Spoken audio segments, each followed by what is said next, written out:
What's going on, everybody? I'm back with another video. This video is going to be looking at pressing directions, and as we see in this top left corner, we're looking at a 4-2-3-1 base defensive structure, and we're going to be looking at how this is affected by different ways to press a team and different directions we can press them in.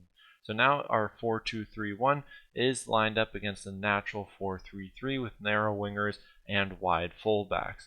So from here, we can then look at pressing direction in to out. So that's our first pressing direction, and simply is referring to players coming from central areas and pressing into wider areas, often forcing the ball into the wide areas to then easily trap it and win the ball back higher up the field. It also is a safer way to probably press because it does focus around putting the ball in the wide area, and even if the team is broken through the wide area, it's still a very easy way to transition back into your mid block and the least dangerous space to be broken from. So now when we look at the press, we often have the number 9 cutting the field, the number 10 taking away the opposing team's holding midfielder, and leaving the fullback as the free player, as the player we want to get to the ball, because we can trap this player in the wide area much easier than other areas because of his lack of options and his poor field of view. So when the ball goes into that area, we move to a more man-oriented approach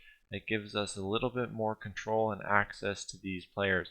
So as we see, we also look at a thing called diagonal compactness. And what this is just the diagonal staggering of these players, as we see in these lines. Just have a well-structured approach and have good proximity between these players to then prevent diagonal passes from the opposition. So from here, we'll then look at the man orientation at the back and through the midfield to cut off the first line options and direct options, especially in forward areas. So then from here, this is how we can isolate the wide area and potentially win the ball back.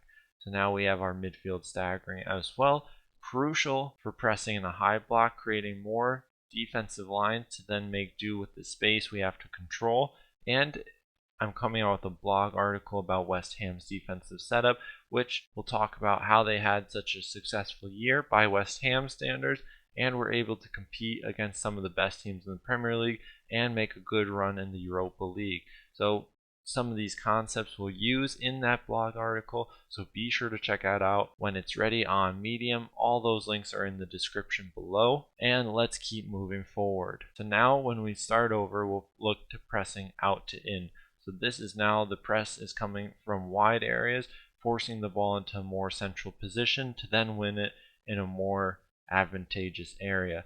So as we play the first line pass into our central defender, the number 7 or our winger curves his run to then take out the fullback with his cover shadow. Then we use more man orientation right away through the central midfield areas, and at the back we can even have our fullback on the right hand side sheet forward to then gain access to the offensive fullback and use numerical equality at the back. This then covers the wide area because the wide area is only covered via the winger's cover shadow, so having this extra support can be very helpful. So then this allows players to then have more individual duels in central areas and higher up the field to then potentially win the ball back closer to the opposing team's goal in their offensive setup.